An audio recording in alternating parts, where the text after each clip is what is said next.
we're live, and just gonna drop a message on the chat real quick to let everybody know we're going to start. So your camera is still on. Okay, cool. Yep.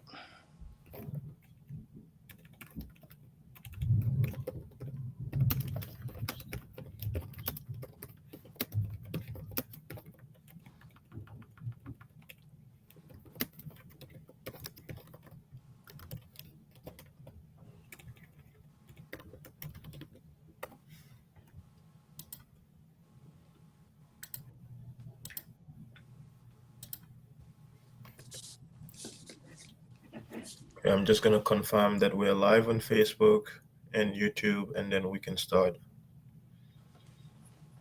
Okay, cool.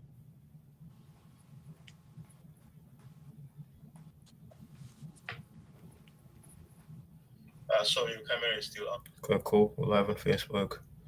Just gonna check YouTube, verify.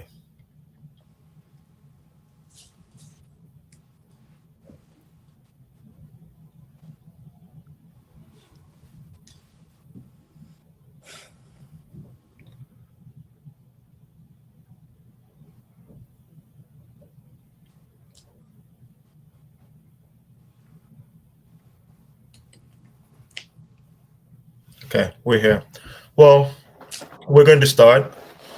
We had to bring Saul in a little earlier than planned because of obviously it's a weekend. People have a lot of things going on, and we wish we'd have started a little later. But still, it's me and Sulayman, so either way, it works. Hopefully, it works for all of you also as our audiences too. But welcome to the Dialectic Space Podcast.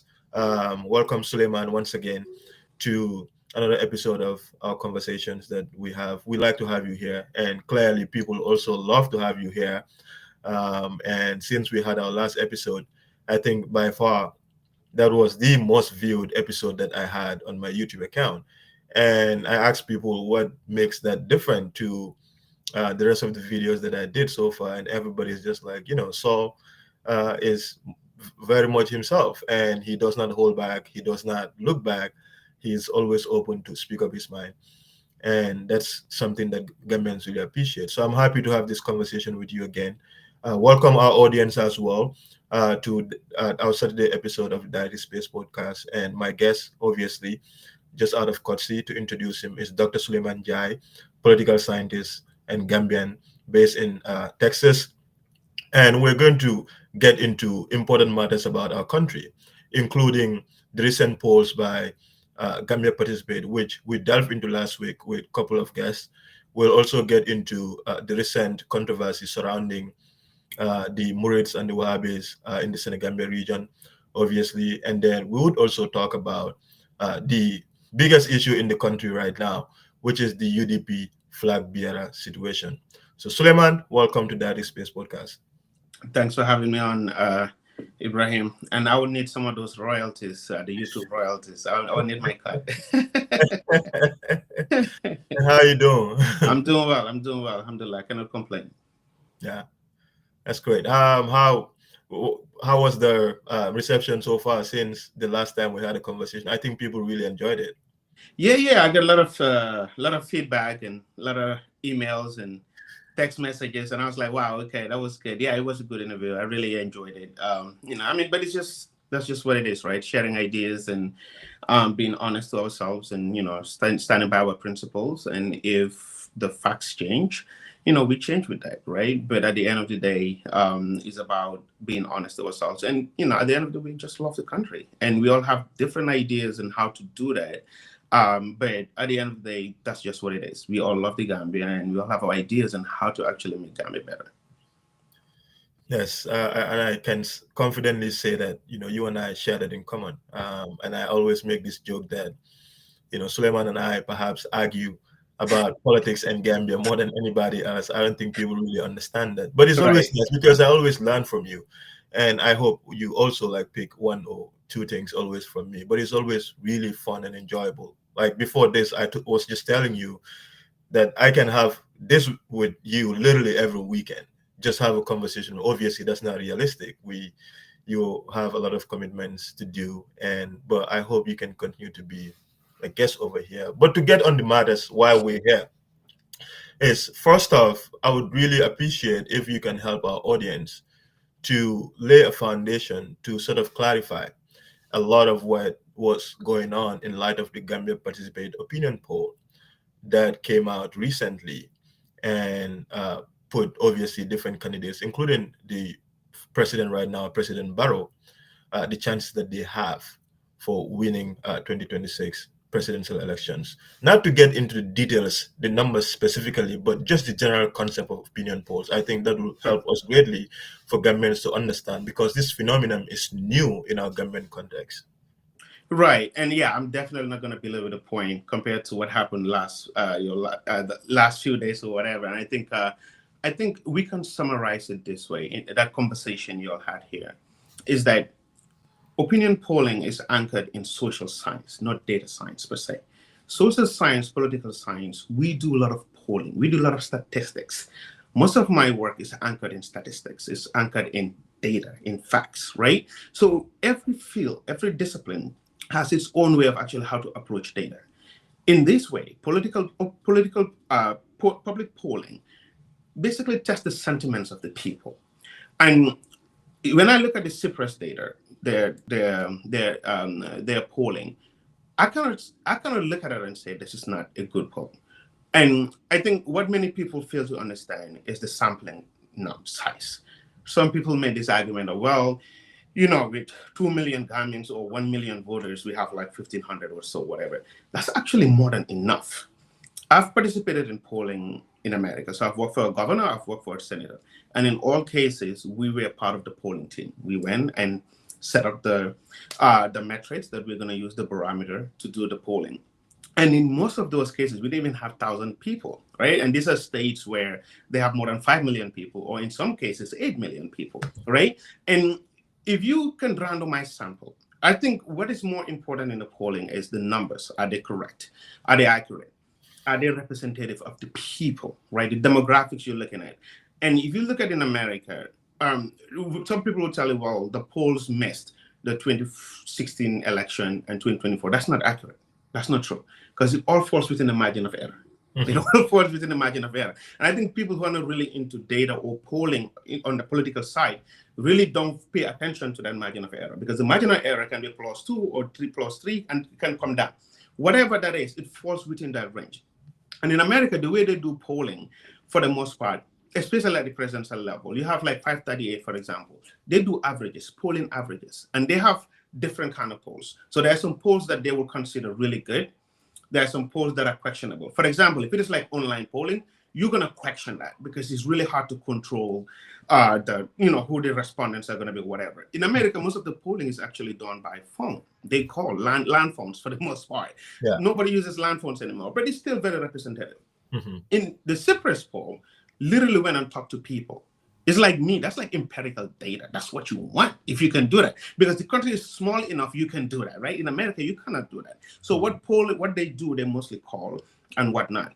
And also in America, they can look at the number of people who registered to vote, right? Based on party. So some states have party registration, some states do not. So it's really hard for you to extrapolate information from that and whatnot. Overall, what I would say is that the Cyprus poll makes sense to me, somebody who deals with this kind of stuff. It makes sense. Of course, there are limitations, but every polling is going to have limitations. Every research, period. It doesn't matter what it is. Whether it is you're doing research on health, or you're doing research on politics, you're doing it on gender, it really doesn't matter. There are going to be limitations, right? And that's the section where you explain what your limitations are, right? So, for example, if you look at this poll, the same thing happened in 2021, and I was actually critical of them. And I think that time you remember that on Twitter, that the problem was the demographics for me. The same thing that one of your guests was talking about is the numbers, right? So the demographics, Gambia, the Cyprus poll tend to like overrepresent men compared to, compared to women, right? And I had an issue with that and whatnot. But as long as you can control that in one way or another, you can still explain that that's part of the limitation, right? And if you can, at the end of the day, if the polls fall within this margin of error, that's understandable. One of your guests made a statement in the closing statement that somehow the poll is propaganda and the only thing that matters is voting, the voters. Sure. But then that means then polls are unnecessary. But that's not true, because in political science, you don't just gauge how a president or a candidate is doing just by elections. We have different ways of doing that. People can demonstrate, they can protest against that person. Public polling sentiments matter. I mean, prime ministers have resigned based on public polling. Presidents have shifted their opinions on things based on public polling, because that's part of the political science. It's part of the political environment. So what I would say is, you cannot wholly look at the Cyprus poll and say it's not factual. You cannot do that. You can question, or bring up things like their limitations and whatnot, but you really cannot. I mean, this is a very solid poll. Yeah. For somebody who deals with polls, and I've really seen polls in America that are not. These people went and talked to people. They weren't even calling people. We don't have that in America. Like, we really do not. We can do it from like a small sample. Like, if you're doing like a city polling, you might be able to do that. But even city polling here, we don't even do that. So the poll is solid. And I think we have to be very careful how understanding the limits of our ideas sometimes, right? Everybody has their own field of study, and they have their own field of understanding what it is, right? And in political science, public polling is not data science. Like, I have to make this very clear, right? This is where data and social sciences meet, right? So you look at the behavior of the voters, you look at the demographics of the voters. Who are the voters? What do they think? What kind of, what do they want in their presidents and whatnot? So it's a different field. This is not really data science. You cannot just be talking about fractions and intervals and stuff. It's much more complex than that, because you're gauging human feelings and what they think and their sentiments and whatnot. This is where social science come to play. That's the beauty of social science. And also, like, I think, Saul, and you can also comment on this too, like, this is like what, maybe the third or fourth or maybe fifth opinion or survey that we've had in Gambia since like what, for a very, very long time. And so I think there is obviously some excitement about the idea of it, but there is also like a lack of understanding, I think, at least even from somebody like me, who I consider myself fairly educated to some extent from the society that I come from. I don't really understand polling system, right? But that's okay. But I think also what is problematic is, people try to sort of, obviously nobody wants people to have, like an exclusionary sort of exclusive right to articulate their thoughts about issues, especially specialized matters. I think everybody must have the right to speak their minds about issues. At least you can also admit the limitations that you have in a way that you give credit to a process that, I think a lot of resources have been invested in, that also add value to our democratic system that we have. And that brings me to the point that I want to raise is, how significant is this process that the opinions that are now are being introduced more and more in our political, how significant is it? Because I listened to Usain Dawo and he said, I'm not going to disregard the survey report. He said, I have questions, but I'll be he didn't say it this way, but he's basically just said he'll be silly not to take record of the outcome of that survey. But how significant is it? Because Usain Dawo is smart enough to understand that this is important. This is the maturity. Government politics getting to that point of maturity, right? Because our politics, for the most part, the barometer was only elections. And I think one of your guests, their argument was that elections is the only thing that matters, right? We cannot just do that, right? So right now, you're seeing the maturity of government politics. You're seeing people protesting against the state. They're petitioning the state for what they believe in. They might be small numbers. They might have their niche issues, but that's part of the democratic process. Public polling is part of that too, but it takes time. It takes time for people to understand what public polling is. If people are going to assume that you need to poll 1 million people, then just wait for the elections, because that's the only way you can do that. So what polling does, this is randomized sampling. What you do is you take a sample of the population and is representative of that population, and you can generalize from there. It's generalizable. That's what this is. It's definitely generalizable to the country, basically. But again, they're telling you they have their limitations, and there's also a margin of error based on whatever. And sometimes respondents might not be true; they might not be honest too with their opinions. All of those things happen because you're dealing with human beings, right? That's why you factor in your limitations and the might. But I think this is really great. It is really good for Gambians to voice their frustrations, their sentiments, what they think to pollsters, and the pollsters can then take that and present it to the rest of the country, and the president can see it, the politicians can see it, and see where they are, what they need to do, and what not. In any advanced democracy, public polling is as important as anything. It's as important as anything because it tests the pulse of the electorate. The electorate would actually voice what they want. Does that mean that that's what the elections is going to be? No, because these are human beings. They change their minds. And political parties also shift. Political opinions shift. Talib Bensouda left basically the flag bearership, and he resigned from his position in the UDP.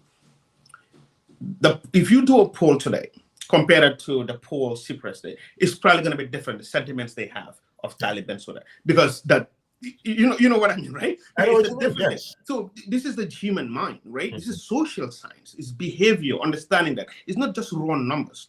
It's that people have ideas, they have their opinions, and they shift their opinions. So that's what public polling does. It follows those trends and present them to the wider population, to the wider society, for people to understand, and also for the people in power to understand what the people are thinking. And some of these things could be great. They could be singing their hosannas that, the president is doing great or whatever. But, in some cases like this, people have their frustrations. And you could see that also, I think in America, anybody running for office has their own internal polling. I don't know anyone here who runs for office who doesn't have an internal pollster. Yeah. You need it because you need to know whether you're viable or not. So actually, even here in the primaries, let's say in the Democratic primary or the Republican primary, right? You're not going to go on a stage. You are not going to go on a stage for a debate unless you hit a certain amount in the polls and campaign finance. Those are the two parameters. How much money you can mount a campaign and how many % of the support do you have of the electorate? And that's just based on polling. And nobody's going to question that because they know that polls have been wrong or whatever.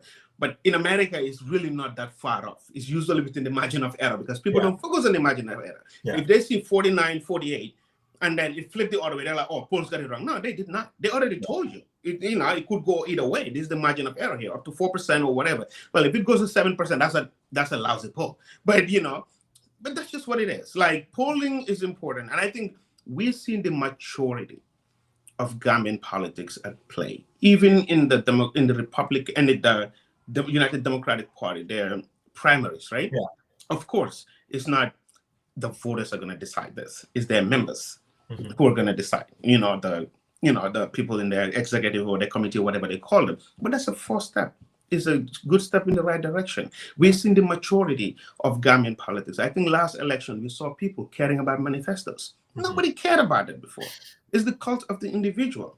Now we're seeing people debating about ideas. And now, for the first time in the United Democratic Party, there was actually viable candidates who are actually taking on Usain Dabo. And some of these people I know for a fact, they're serious. They're not just doing it for play. They're absolutely serious about it. So all of this together is a maturity in our politics. And we should not be cynical. We can question things. That's fine. Cynicism is a problem. And I think in some of our debates, it just devolved into some really cynicism that really just doesn't serve anybody's purpose. It doesn't help. It's just being contrarian just for the sake of it. I mean, I don't want to preempt us into getting into that important aspect of our discussion as we would. So I would say, our audience, bear with us a little bit. We'll get into the United Democratic Party, which clearly is the biggest subject of discourse right now. But I think before we launch into that area, we need to discuss the controversy surrounding the young imam in the Gambia who recently made certain statements which was not received very well by a large member of the society. I don't know of him. I don't know much about him. When I was doing this, my research for this interview, I just, was looking about really where he came from, what he studied, and what authority he has to speak about some of the issues that he really talked about. And I'm really curious as to what thoughts you have in respect to that particular subject. Yeah, so I want to start by saying that the Gambia I was born into, and probably you too, the Gambia we were both born into, is not the Gambia that exists today. At independence, at independence, every single one of our leaders was basically our major party leaders were all Christian. David Kwesi Jawara, who later converted Islam and changed his name to Dawda Jawara, was Christian. When Sanjali Bojang went to Jawara's home in Abuko or Banjulending to ask him to lead the PPP, he knew for a fact Jawara was Christian. He was married to a Christian woman with Christian kids. He didn't care because nobody cared about that. Nobody cared about that. Do you think today a Christian would lead the Gambia? Absolutely not, because that society it's changed so much. And this is why it changed. And this is what happened. The Wahhabi movement is a political movement. It's a political Islam. For centuries, at least for 1100 years of Islam, for the most part, Sufis, the Sufi kingdoms or empires ran Islam. From the Mamluks to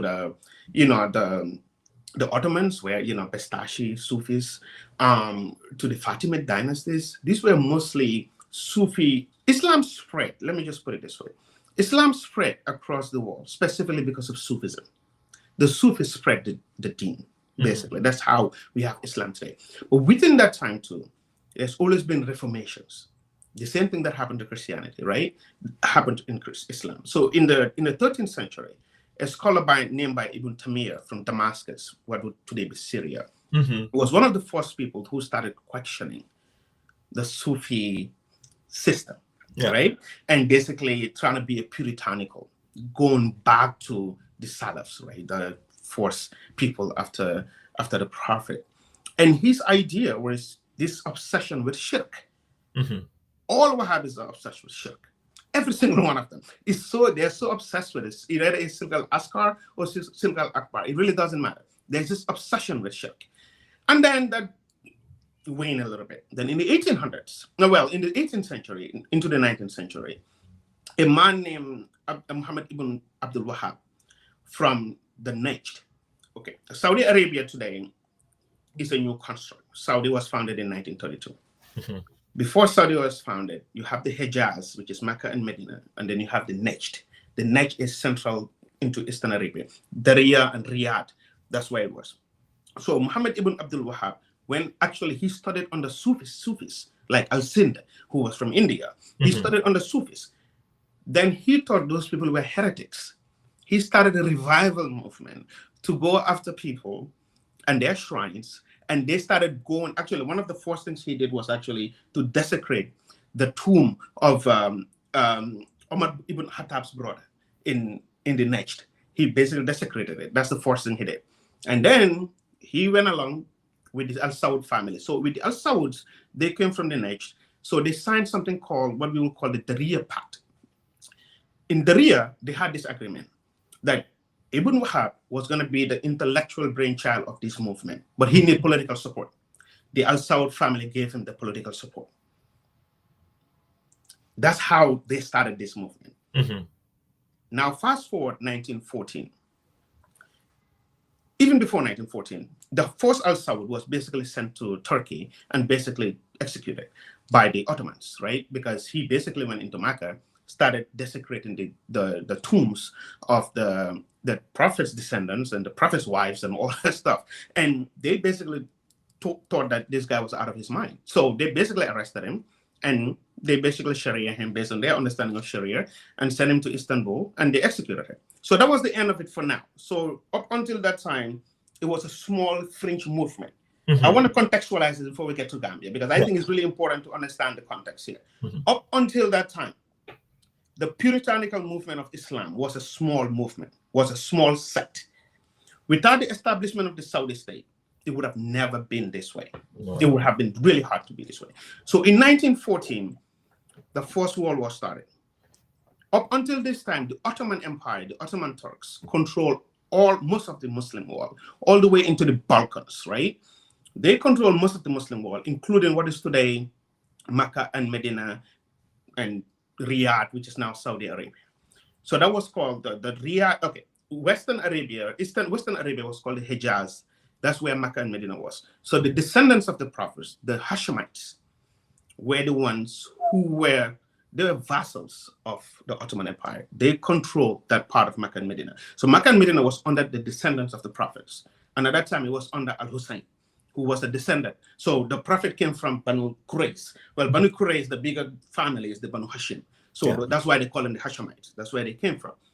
So in 1914, the First World War started. So when the war started, the Ottomans went along with the Germans. And then the British, within the Ottoman Empire, they basically asked the Arabs to revolt against their rulers, who were the Ottoman Turks in Istanbul. And then they collided with the British to bring down the Ottoman Empire, which collapsed in 1919. When the empire collapsed, and again, I think this is all very important. Like I'm talking about history here, but we need to understand how all of this came into being. When the empire collapsed, then what happened? The British and the French created mandates. That's how they invented Palestine as a mandate in 1920. After the Treaty of Versailles, you have the Treaty of Sèvres. Palestine was created, Lebanon was created, Syria was created, and Transjordan, which is now Jordan, was created, and Iraq too. So the Al Saud family from the West, they consider the descendants of the prophets, the Al Hussein family, the Hashemites, as basically people who basically they were just part of shirk. All they were doing was kuffar, basically. They don't consider these people real Muslims. So they basically invaded, with the help of the British, of course. They invaded the Hejaz and the Najd in the 1920s. And basically, the Al Saud himself declared himself the king of Arabia of the Sauds. So he invented a country and named it after himself. And that's how Saudi Arabia came into being. So the descendants of the prophets were pushed out there. So the British gave them Syria, Iraq, and Jordan. So up to date, the descendants of the prophet are the ones who are controlling Jordan. But then Iraq, they killed their king, one of the descendants of the prophet. Syria, the French took it and gave it back to whatever. They created their own thing. But that's what happened. Then Saudi state was established in 1922. When the state was established, sure, it was Wahhabi, but it wasn't puritanical the way it is today. So in 1979, so before 1979, women were not required to wear hijab. Women were on television without their hijab. They were going to the beaches, living life like normal people.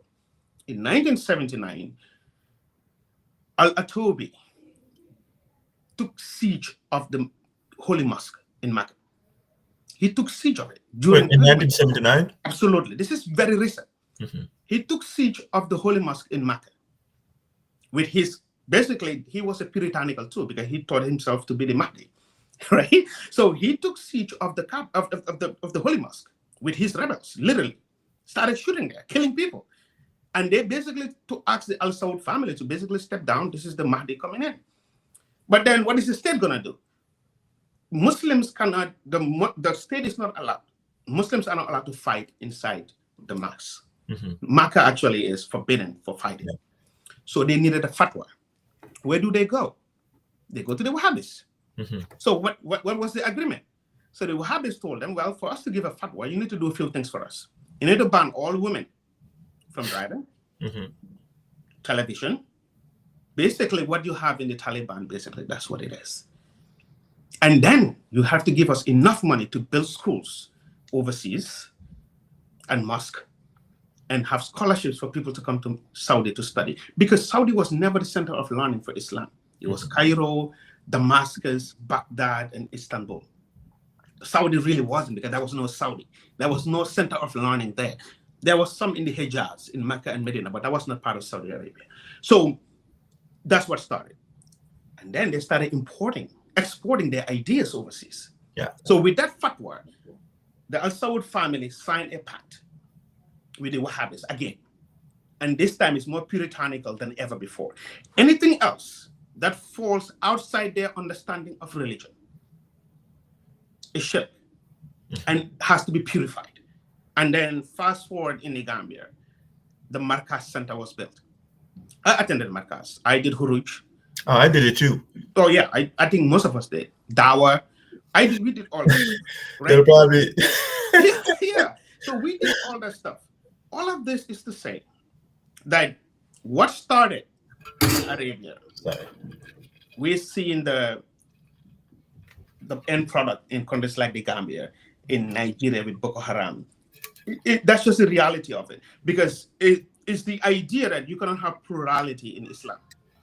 When we have different schools of thoughts, we have the Hanifis, we have the Shafi, we have the Maliki schools of thought, we have Hannibal school of thought. But for some reason, we cannot have different schools of thoughts. Mhm. And one of the issues I have with this kind of sermons, and I participated in this, I did when I was in the Markaz Center. I think the Markaz Center was a good place for people to learn the deen, but also radicalize Gambians in ways that I've actually never seen before. Like, it's on a whole different level. You will come home and look at your parents and think they're Kafirs. That's how powerful it was, right? I was there. What the Al Saud and the Wahhabis did in Mecca. So up until 1920s, Khadija, the Prophet's wife, and the Prophet's kids and his family, their tombs were in Mecca. The Al Saud destroyed all of them. There are pictures of this. Mhm. They came and destroyed everything. It's not any different from what the Wahhabis are doing now in Gambia. They're literally going to cemeteries. I don't know if you know this. They're going to cemeteries, destroying all the tombs, saying that it's useless. Because their obsession is shirk. They're so obsessed with shirk, right? Yeah. And there's no plurality in the deen. And what worries me is their certainty. And they don't want to be called Wahhabis. They just want to be called Muslims. Every Muslim want to be called Muslim. You know, even the Muslims are Muslims, right? So what worries me in that sermon is the self-righteousness. Yeah, and also abrogating hell and heaven to certain group of people who just choose to do something different than you. That is, for me, is always so extreme and worrying. Is human beings, all of us don't have that authority to sort of just make that judgment on a group of people who you just happen to disagree with, right? But the Wahhabi movement, the ethos of the movement is about that. Anybody outside that umbrella is kufar. It's a base. I mean, these people, they have bigger problems with Muslims within Islam than they do with non-Muslims, because they consider those people heretics, because they believe somehow they're fighting Jahiliyyah. To them, these people are actually committing shirk. They're polytheists. They don't consider them monotheists. They consider them polytheists, right? But they even go a little bit farther than that. They will call people of Al-Kitab Christians, Kafirs. They will say that these people are going to hell. The Prophet never did that. They actually go beyond what the Prophet actually did. Yeah. It's just the certainty of their beliefs, right? We have a country. Gambia is not an Islamic country. It's a secular country. You can have your beliefs, and that is fine. But we need to be very careful, especially if you have a platform. You can preach. We have bigger problems than shirk in the Gambia. Yeah. I said the mosque during the time of the Prophet was not just about shirk. Most of our mosques in Gambia are not centers of learning. They're not hospitals. They are not places where human beings are helped. Mm-hmm. People just go and pray and leave. Yeah. The Imam will give a khutbah, some fiery stuff, nothing to advance humans right here that the Prophet was doing. Mm-hmm. The obsession is the afterlife. What happens here? There's just this idea that somehow they can speak for God and they can go and quote stuff. But then when you push them, they're literalists. But then you ask them some questions. For example, you go to Al-Nisa, Surah Al-Nisa. You ask them questions specifically about slavery, about actually the Quran stating that you can actually have sex slaves. And they're like, no, we have to contextualize it. Why? They're like, well, that was during the time of the Prophet. So are you telling me then there's a time when the Quran doesn't apply to anyone? But for some reason, everything else, you want to literalize it. So they pick and choose to what they want to argue about. Yeah. You know? So there's this, but we have to be very careful as a country. Anywhere the Wahhabis take over, I don't know any country, anywhere in the world, where they have taken over that peace exists. None. I don't know. Somebody can tell me one country. I don't know any country, from the Taliban in Afghanistan to Pakistan to northern Nigeria with Boko Haram to Saudi Arabia to Somalia. I don't know any country in the world where the Wahhabis, because they're so self-righteous. Mm-hmm. They believe in that they're willing to die for this. because they believe they're fighting the jihads of the 7th century Arabia during the time of the Prophet. They really believe that. And their arguments are all about, well, it's in the Quran. Sure. Nobody said it's not in the Quran. But context matters. Place and time matters too. And we have to be, without the Muridiya movement, the Sufis, none of us would be Muslims today because they're the ones who spread the Islam. Yeah. They're the ones who spread the deen. But Sufism is a very liberal form of Islam, right? It's not about condemnation. It's about love. And I just hope these people will read the poems of Sheikh Ahmed Bamba. I just hope they would. They will be better for it. Because they would rather take the word of a scholar from Arabia, Muhammad ibn Wahab, than a scholar from right here. And Tuba is older than Saudi Arabia. The Saudi state, Tuba is older than it, right? Tuba is a much older entity and an institution than Saudi Arabia. And I think people need to understand that. Saudi Arabia is only 30 years older than the Gambia. Only 30 years older than the Gambia. The founder of Saudi Arabia, every single one of the kings up to date was their father. That's how new the Saudi state is. And how they've been able to just export their ideas and their version of Islam. Before Saudi Arabia, the Wahhabis were in the fringes. But we can move on because I have to go very soon. We can pick this up some other time. But I think it's very important for people to be very careful when you have the bully pulpit. What purpose does it serve to call the Murids kafirs? Just because you have the right to say something, just because something is true to you in a fundamental way, doesn't mean that it serves a bigger purpose, because that doesn't help anyone in the Gambia. It doesn't help our community to actually live peacefully. So we have to be careful how we utter words when we have this. Just because you have the right to say something doesn't mean that, especially when you're in a position of leadership, you have to be very careful how you say things, because some things don't help anyone. Who does this help? No one. Sure. No one. There are many things in the Quran you can pick from that would actually help people in the Gambia right now. We have bigger issues. People don't have food, bro. Like, people don't even have proper housing. And our water is shirk. And I don't understand that.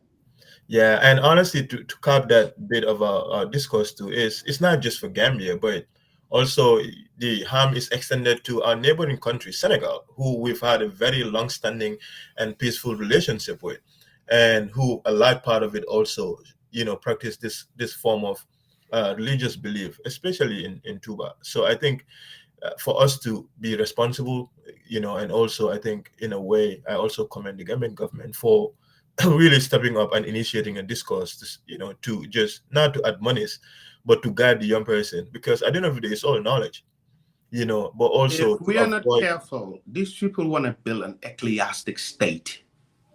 There is nowhere where the Wahhabi movement exists where they don't want an ecclesiastic state. They want a Sharia state. That's what they want. That's the end goal of every Wahhabi state. That's the end goal of it. There is nowhere where the Wahhabis exist that actually knows peace. Nowhere. None. Because the end goal is to establish an ecclesiastic state, a puritanical state, based on their own interpretation of Islam. And up until 1934, actually up until 1979 probably, their version of Islam was in the minority. Yeah. Well, you know what I mean, right? Up until that time, their version of Islam was in the minority.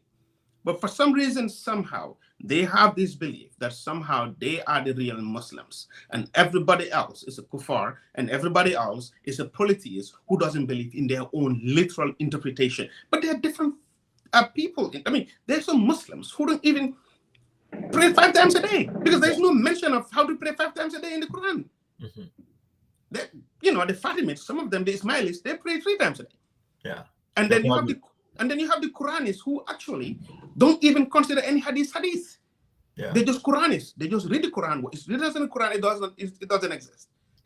So there's plurality in Islam because it is not a monolith. It has never been a monolith from the beginning of Islam itself.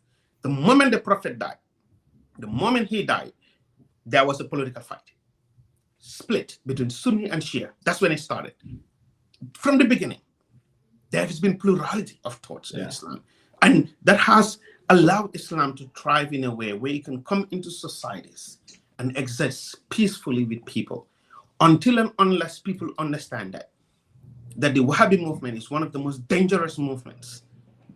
That is very dangerous. And people don't want to accept it because they're like, oh, we're Muslims, we're not Wahhabi, we're Muslim. Fine, I understand that.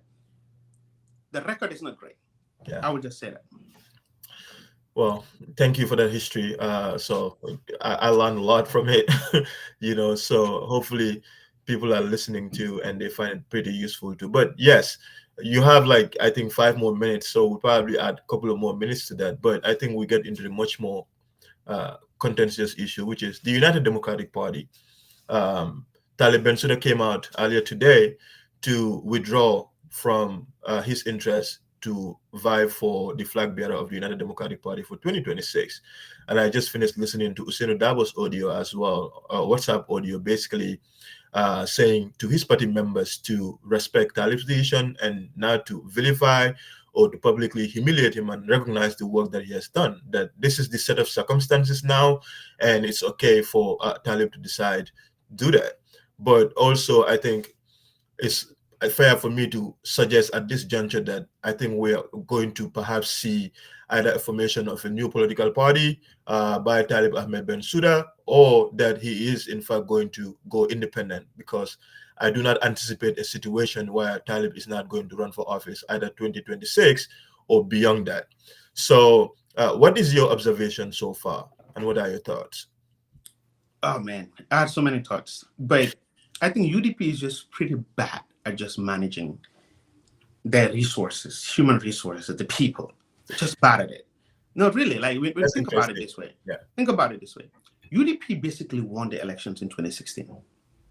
They ran the country. They had full control of the country. But it's not a party of individuals. It's a party of an individual. They gave up the presidency and the power they had so that Usainu Dabo would be president. Let me repeat this. They gave up the presidency. They had the president, though. They had a UDP president in Adama Barrow. That was very straightforward. The entire parliament was run by Adama Barrow. If UDP was a political party in the traditional form of political parties, it would be running the country today. But they created their own schism within the party, because the goal is for Usainu Dabo to be president. So they gave up the presidency. Mm-hmm. They gave up the parliament. They ran all of the local government all the way to Basse. They ran everything. This was a monopoly. They had a monopoly. They gave it up for one person, Usainu Dabo. Yeah. And they're doing the same now. I'm not saying Talib could have won the presidency. Mm-hmm. And I think we had this conversation last week, like a month ago. Yeah. But Talib is a generational talent, like we will say in politics, right? Talib would have helped UDP in a way. That doesn't mean he needed to be the standard bearer. Mm-hmm. But with Talib stepping down, it hurts UDP more than it helps them. Mm-hmm. It doesn't help them at all. It doesn't help the perception people also have of UDP.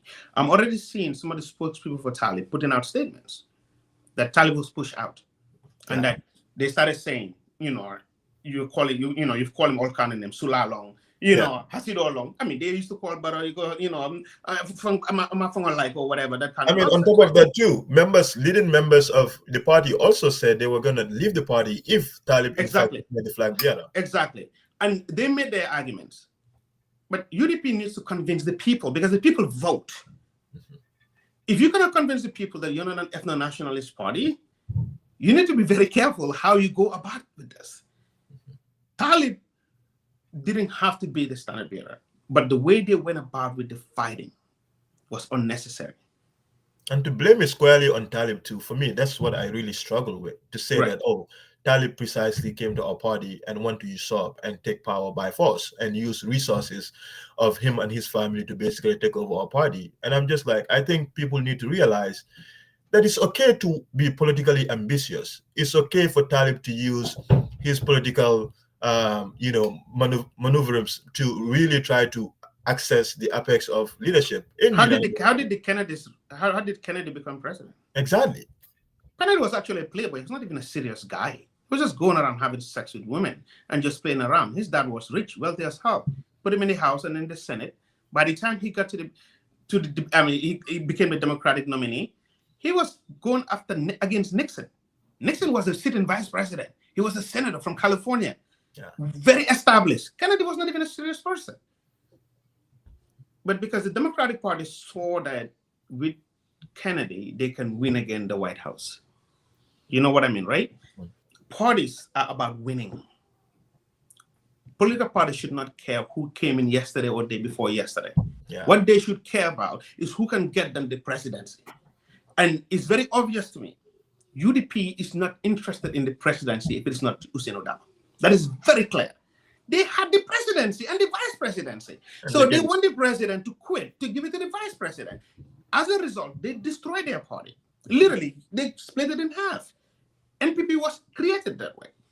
The problem this is going to create for UDP, the way people look at them, and they can say it's not fair. I don't care. That's their problem. It's their interest group. They need to convince the people. It's not like this is some religious movement or something. Yeah. It's a political party, an interest group. The other interest groups, the other political parties are convincing people that this is who UDP is. Yeah. If UDP cannot change that, the onus is on UDP to change that. There's on nobody else but UDP.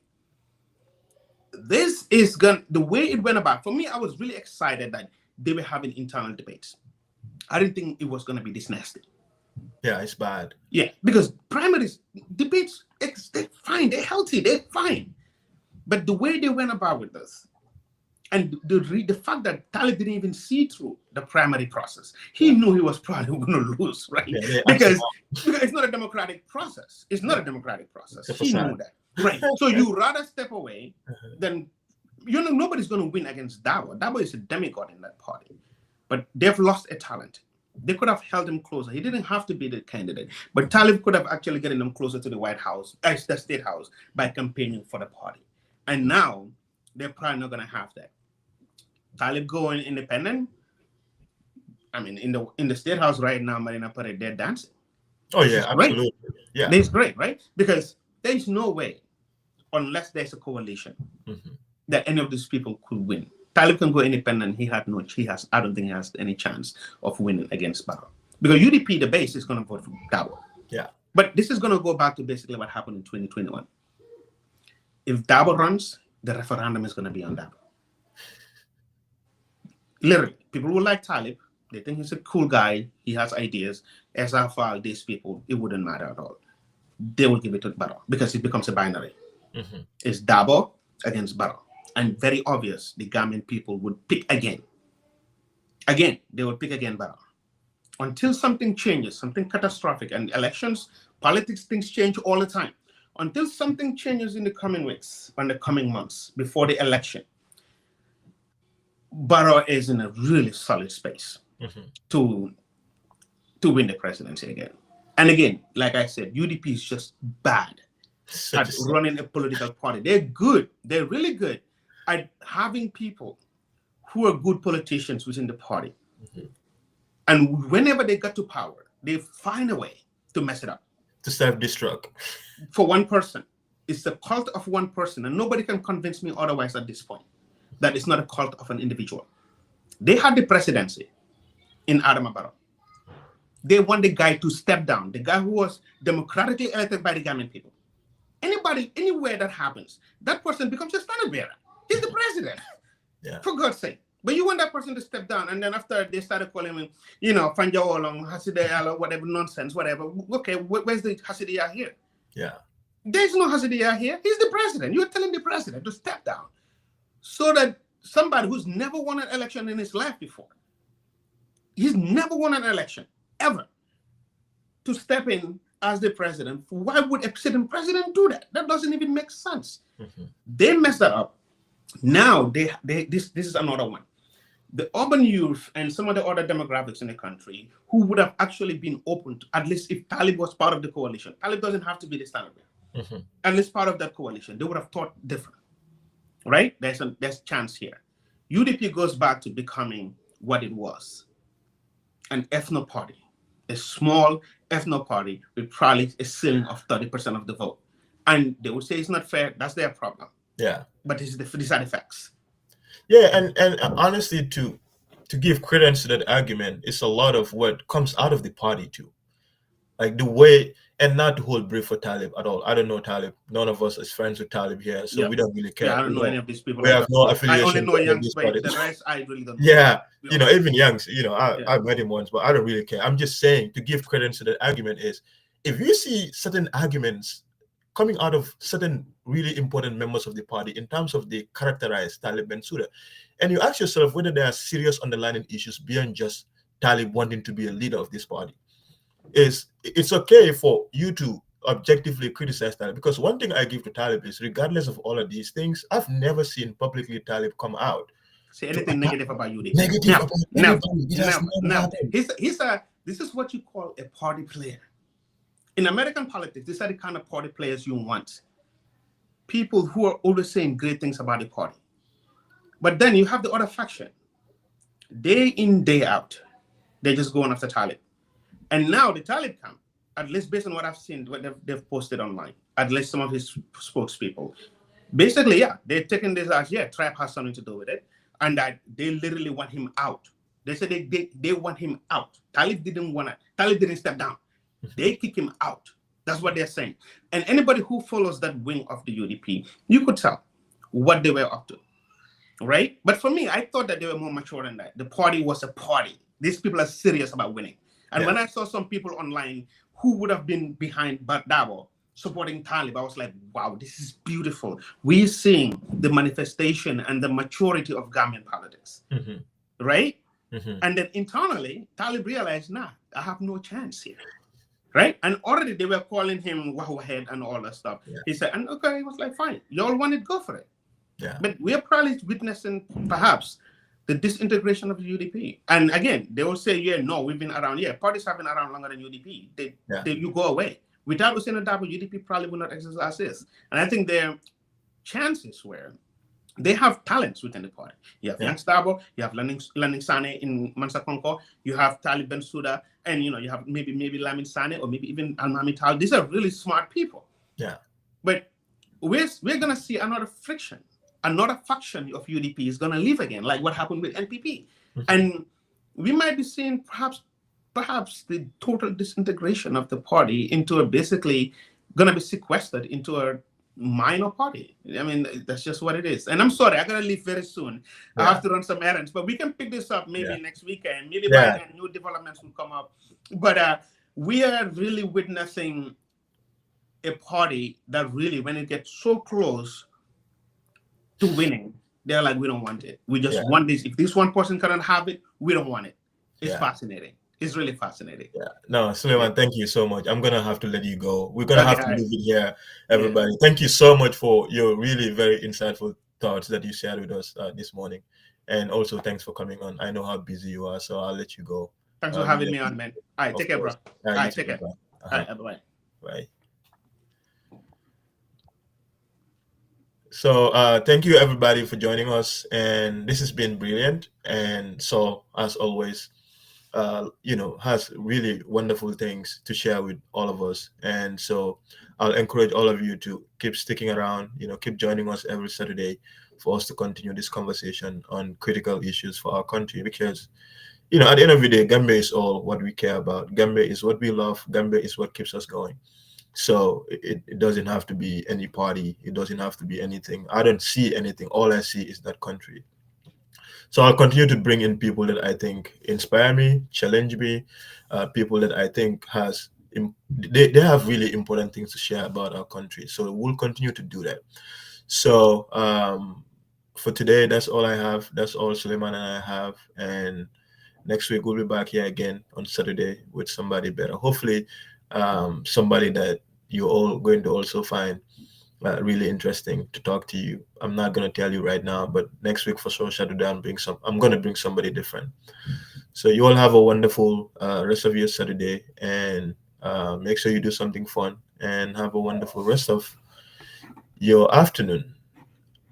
Goodbye.